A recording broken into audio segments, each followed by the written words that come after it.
जम्मू कश्मीर के इस खास बुलेटिन में आपका स्वागत है और मैं हूं आपके साथ रूपाली शर्मा। आइए नजर डालते हैं आज की खास खबरों पर। जम्मू दौरे पर आए केंद्रीय मंत्री अनुराग ठाकुर, उधमपुर से डॉक्टर जितेंद्र सिंह के समर्थन में की रैली। केंद्रीय मंत्री अनुराग ठाकुर जम्मू कश्मीर दौरे पर पहुंचे। प्रदेश भाजपा नेताओं ने उनका जम्मू हाईवे अड्डे पर पहुंचने पर स्वागत किया। इसके बाद अनुराग ठाकुर सड़क मार्ग से उधमपुर के लिए रवाना हुए। उधमपुर में उन्होंने केंद्रीय मंत्री एवं भाजपा प्रत्याशी डॉक्टर जितेंद्र सिंह के समर्थन में प्रचार किया। इस दौरान उधमपुर शहर में भाजपा की तरफ से रैली का भी आयोजन किया गया। अनुराग ठाकुर ने कहा कि जम्मू कश्मीर के विकास के लिए मोदी सरकार ने कई योजनाएं शुरू की हैं। आइए देखते हैं क्या कहा केंद्रीय मंत्री अनुराग ठाकुर ने। सबसे पहले तो मैं कहूंगा कि हमारे यहाँ से लोकप्रिय प्रत्याशी डॉक्टर जितेंद्र सिंह जी ने बहुत अहम भूमिका मोदी सरकार में निभाई। यहाँ की जनता ने रिकॉर्ड मतों से उनको जीतकर भिजवाया। मोदी जी ने उनको बहुत मान सम्मान अपने मंत्रिमंडल में दिया है, अहम भूमिका, अहम मंत्री पद। और साथ ही साथ जो जम्मू कश्मीर के विकास के लिए मोदी सरकार ने योजनाएं दी हैं, आज दिख रहा है कि जम्मू कश्मीर कैसे विकास कर रहा है। और जहाँ तक आपने AFSPA की बात कही, मैं यही कहूँगा एक समय था जब आतंकवाद के कारण, अलगाववाद के कारण जम्मू कश्मीर में 45,000 से ज़्यादा लोगों की जानें गई। उसके लिए आतंकवाद भी, अलगाववाद, ये दोनों, और धारा 370-35 से कई कारण रहे कि आज़ादी के बाद कांग्रेस ने एक और से जो स्वर्ग कहा जाता था जम्मू कश्मीर, उसको आतंकवादियों का गढ़ बना दिया था, पथरावबाजों की धरती बना दी थी और कहीं ना कहीं जम्मू कश्मीर के विकास पर रोक लगा दी थी और हत्याएं दिन प्रतिदिन बढ़ती थी। लेकिन 2014 के बाद जम्मू कश्मीर ने बदलाव देखा। अनुच्छेद 370-35 को सदा सदा के लिए ख़त्म कर दिया गया और जम्मू कश्मीर में सदा सदा के लिए विकास, समृद्धि, खुशहाली, इसका आना हो गया। यहाँ पर पर्यटकों की संख्या 2 करोड़ पार कर गई, जो अपने आप में रिकॉर्ड है। यहाँ पर निवेश रिकॉर्ड आ रहा है। यहाँ पर टूरिस्ट की संख्या के कारण रोजगार स्वरोजगार के अवसर मिल रहे हैं। जहाँ शॉल बिकती है, कारपेट बिकता है, वॉलनट का फर्नीचर बिकता है, वहीं पर यहाँ के फूलों से लेके अन्य प्रोडक्ट की बिक्री, यानी कि रोजगार स्वरोजगार के अनेक अवसर मिले हैं। चौधरी लाल सिंह ने उधमपुर सीट से भरा नामांकन। कठुआ के रामलीला मैदान में की जनसभा। पूर्व मंत्री एवं कांग्रेस के उम्मीदवार चौधरी लाल सिंह ने कठुआ के जिला उपायुक्त कार्यालय में नामांकन दर्ज किया। सुबह से ही कठुआ शहर में उनके आवास के बाहर समर्थकों का हुजूम लगना शुरू हो गया था। उधमपुर निर्वाचन क्षेत्र से अलग अलग इलाकों से कांग्रेस और लाल सिंह के समर्थक कठुआ पहुंचे। नामांकन भरने के बाद कांग्रेस उम्मीदवार ने कठुआ से रामलीला मैदान में जनसभा को संबोधित भी किया। लोकसभा चुनाव के पहले चरण के लिए नामांकन पत्र दाखिल करने की आखिरी तारीख आज तय की गई है। फिलहाल उधमपुर डोडा सीट के लिए 7 उम्मीदवारों ने अपना नामांकन दाखिल किया है। उधमपुर सीट सहित 17 राज्यों और 4 केंद्र शासित प्रदेशों में 102 लोकसभा सीटों के लिए शुरुआती चरण में 19 अप्रैल को चुनाव होने हैं। देखिए पूरी खबर। उनको समझ आ गई कि इस लोगों ने यहाँ का जो जम्मू का नुकसान किया है और उधर रहने ठीक नहीं है, लोगों के खिलाफ है, ज्वाइन किया उन्होंने। आज हर्षदेव जी पहुंचे, कितना समर्थन जो है बाकी पार्टियों को मिल रहा है? ये तो बहुत अच्छी बात है। सारे साथी जितनी भी पार्टी हैं अलायंस की, सबने समर्थन किया है और हम की वेलकम करते हैं, इस बात का स्वागत करते हैं और उम्मीद है कि ये अपने अपने इलाकों में जो भी कमी है पूरी करेंगे, उसको ठीक आवाम के लिए क्या संदेश रहेगा चौधरी लाल सिंह का? किसको वहाँ संदेश? आवाम के लिए, आवाम के लिए संदेश है कि तबके वोट पाओगे जिताओ और अपने हकों को। उन्होंने उस चंद्र में भी लोग पहुंचाए, लेकिन तरना नालानी टपोया कठुए। फ्यूल बातें हम नहीं करते। इस समय में हमें अर्जुन को मछली की आंख दिख रही थी, मुझे बीजेपी में ये आंख दिख रही है, इसको निकालना मैंने। चौधरी साहब के कांग्रेस में आने के बाद कितनी मजबूती? आप देखो, ये मजबूती है क्या है? बस सेवा के खिलाफ निजी बस ऑपरेटरों का प्रदर्शन, समय सारणी का पालन नहीं करने का लगाया आरोप।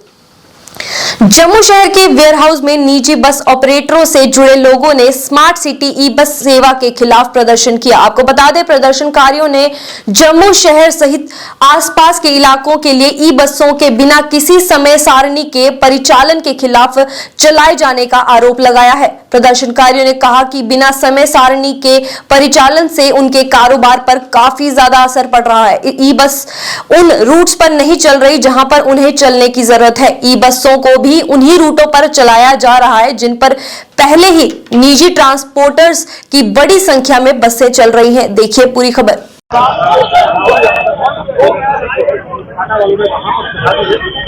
दोस्तों देख रहे हैं आप और मैं हूं आपके साथ आदित्य राजपूत।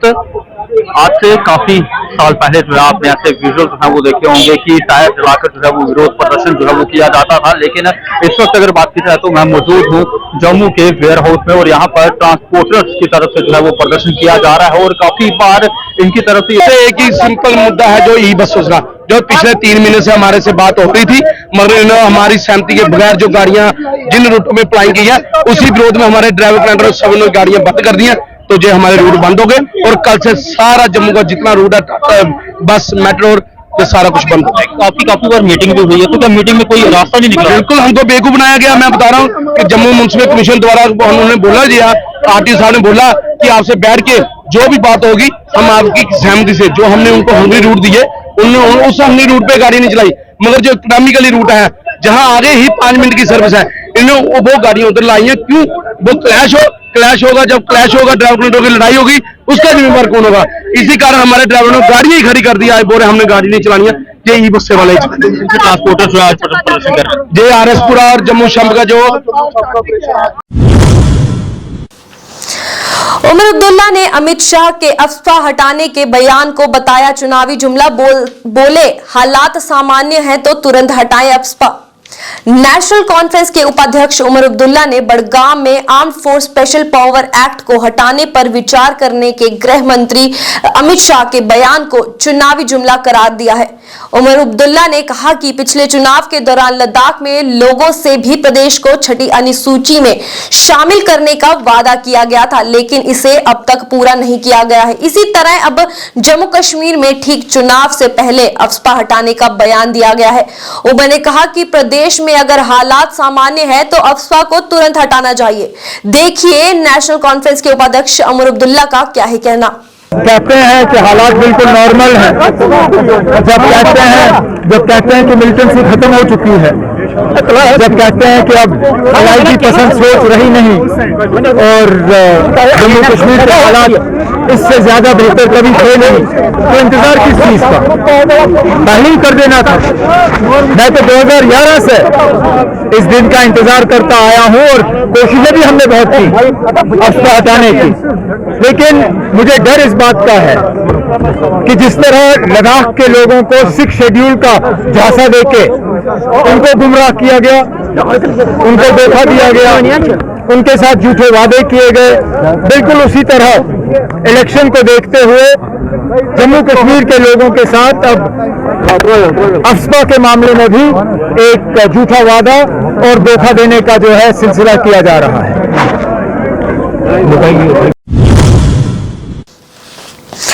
अफवाह हटाना शुरू से ही पीडीपी का घोषणा पत्र में रहा है। सुहेल बुखारी का बयान देखिए, यह पूरी खबर। देखिए, जहां तक अफस्पा जम्मू कश्मीर से हटाने की बात है या फिर आर्मी को सिविलियन एरिया से विड्रॉ करके बैरक्स में या जहां उनकी ज़रूरत है वहां पे लेके जाने की बात है, ये जो पॉलिटिकल मैनिफेस्टो है पीपल्स डेमोक्रेटिक पार्टी का, जब से ये बनी है उसका एक बहुत ही इम्पॉर्टेंट अंग रहा है, एक बहुत इंपॉर्टेंट पिलर रहा है उस पॉलिटिकल मैनिफेस्टो का।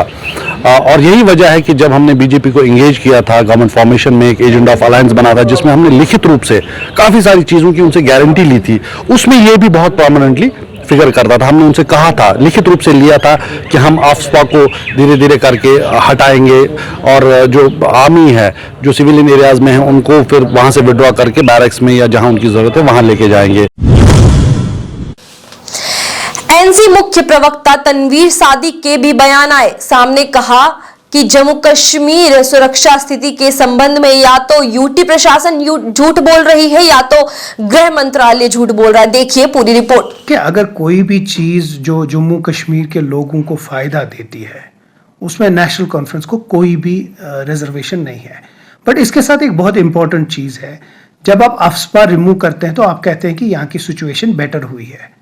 तो यहाँ से अभी जब इलेक्शन की बात हो रही थी, यहाँ की जो स्टेट एडमिनिस्ट्रेशन थी वो ये कह रही थी कि सिक्योरिटी इश्यूज की वजह से हम असेंबली और पार्लियामेंट को एक साथ नहीं रख सकते हैं। तो या तो स्टेट एडमिनिस्ट्रेशन झूठ बोल रही है या तो होम मिनिस्टर साहब को इनने गलत इंफॉर्मेशन दी है, क्योंकि दोनों चीजें साथ साथ हो नहीं सकती है। अगर अफस्पा रिमूवल के लिए हालात ठीक है तो फिर इलेक्शन के लिए हालात क्यों खराब थी? बात है अगर वो ला सकते हैं उस कश्मीर को इस कश्मीर के साथ, तो उसमें किसी को शायद आपत्ति या किसी को रिजर्वेशन नहीं होगी। बट बार बार हम यही कह रहे हैं कि क्योंकि उनके सवालों और उनके जवाबों में 2-3 चीज हुआ कि वो कह रहे हैं कि इलेक्शन में आप तो इस मुल्क की सबसे बड़ा जो गहना है वो डेमोक्रेसी है यहाँ की। अल्ताफ ठाकुर ने अफस्पा को लेकर रखे विचार, कहा नेशनल कॉन्फ्रेंस ही अफस्पा को लेकर आई थी, अब ये भाजपा है जो जम्मू कश्मीर से अफस्पा को हटाने की प्रक्रिया शुरू करेगी। देखिए ये पूरी वीडियो। कितनी है ना, नेशनल कॉन्फ्रेंस अफस्पा लगाने वाली है, नेशनल कॉन्फ्रेंस टाडा के बाद लोगों को बंद करने वाली है और भारतीय जनता पार्टी अब अफस्पा हटाने की प्रोसेस में लगी है। बेसिकली 2019 के बाद जम्मू कश्मीर की जो हालात है, जम्मू कश्मीर का जो सिनेरियो है, जम्मू कश्मीर का जो एटमॉस्फेयर है खासकर कश्मीर की, ये एकदम चेंज हो गया है। पहले उमर साहब के वक्त में और महबूबा जी के वक्त में हड़तालें हुआ करती थी, कैलेंडर होती थी, स्टून पेल्टिंग होती थी, बुलेट चलते थे, पॉलिटिक्स से हजारों बच्चों को अंदर कर दिया। लेकिन 2019 के बाद ये सारा एकदम बंद हो गया है। और सबसे बड़ी अचीवमेंट आप देखिए कि दहशतगर्दी की फैक्ट्री चलाने वाला गिलानी, दहशतगर्दी की फैक्ट्री चलाने वाला शबीर शाह, आज गिलानी की नवासी शबीर शाह की बेटी कह रही है कि हम गिलानी और शबीर शाह की आइडियोलॉजी को नकारते हैं, उसको उन्होंने गलत करार दिया। और सीधा सा मतलब है कि जम्मू कश्मीर में एक बहुत बड़ी चेंज आई है, एक पॉजिटिव चेंज, एक एटमॉस्फेयर सेपरेटिज्म से नेशनलिज्म की तरफ अब जम्मू कश्मीर आ गया है। और जम्मू कश्मीर में Pakistan, terrorism, bullet ballot gun के लिए कोई जगह नहीं है, ये उन 2 बच्चों ने बताया। पुंछ में विस्फोट मामले में 2 संदिग्धों को हिरासत में लिया गया है, पूछताछ कर रही है पुंछ पुलिस। जम्मू संभाग में जिला पुंछ में विस्फोट मामले में पुलिस ने 2 संदिग्धों को हिरासत में लिया है। आपको बता दें दोनों संदिग्धों से पूछताछ लगातार जारी है। मंगलवार रात को पुंछ शहर में जिला अस्पताल के पास धार्मिक स्थल से सटी गली में हस्त निर्मित कच्चे पदार्थ से विस्फोट हुआ, जिसमें स्थानीय लोगों में दहशत फैल गई। देखिए पूरी रिपोर्ट।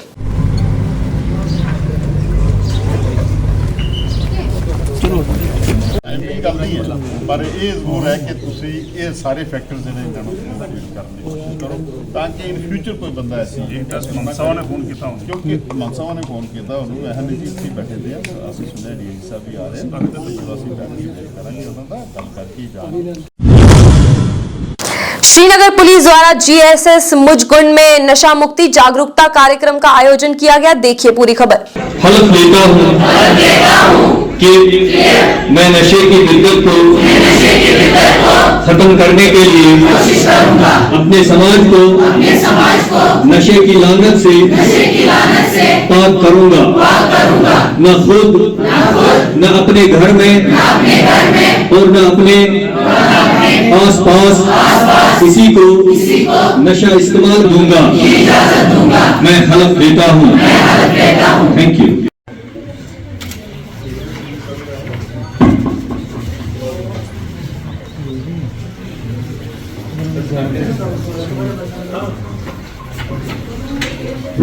समाज की तश्कील दे सके, लेकिन प्रोग्राम के आधार से पहले मैं अपने प्रिंसिपल साहब से गुजारिश करूंगा कि वो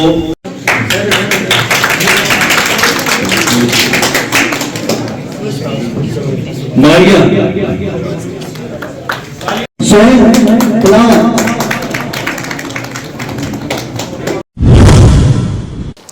वक्फ बोर्ड के अध्यक्ष दरख्शां अंद्राबी ने कहा कि ईदगाह श्रीनगर में ईद की नमाज अदा करने के लिए अच्छी तरह से रखरखाव नहीं किया गया है। इस पर देखिए ये खास खबर। पीस में कोई कोताही तो है नहीं, और ईदगाह में भी देखिए वो एडमिनिस्ट्रेशन का पार्ट भी है लेकिन वक्फ का पार्ट ज्यादा है। आप खुद देखते हैं कि ईदगाह की हालत क्या है, क्या वो जगह नमाज के लायक है। वहां पे हमें बहुत टाइम लगेगा ईदगाह को संभालते संभालते, क्योंकि हमारे लोगों ने उसकी वो शक्ल बनाई है, वो प्ले फील्ड लगता है, उसमें हमें दरकार है बहुत पैसा जो वक्फ बोर्ड के पास अभी फिलहाल तो हम कोशिश कर रहे हैं। अभी वहां पे पल्पिट भी बन रहा है जिसका टेंडर भी हो गया, लेकिन हम सरकार से, मैं एलजी साहब से खुद मिलूंगी और सरकार से रिक्वेस्ट करूंगी ताकि उसकी जो स्मूथिंग है, जो उसको बहुत सारा उसके में पैसा भी लगेगा और सॉइल वगैरह भी वो ठीक करने में हमें ये पैसा लगेगा और टाइम भी लगेगा। जम्मू कश्मीर के इस खास बुलेटिन में इतना ही। मुझे दीजिए इजाजत। धन्यवाद।